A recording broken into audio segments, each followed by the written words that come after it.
નમસ્તે આચાર્ય મિત્રો.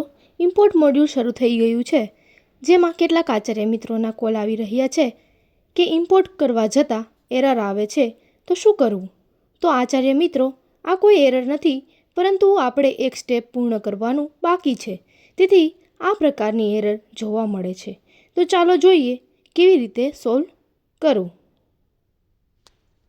સૌપ્રથમ તમામ ધોરણને ધોરણ 1 ફાઇનલાઇઝ આપ્યા બાદ UDISE plus student module home page પર આવીશું. ત્યારબાદ સ્ટુડન્ટ પ્રોગ્રેશન મોડ્યુલ પર ક્લિક કરશું.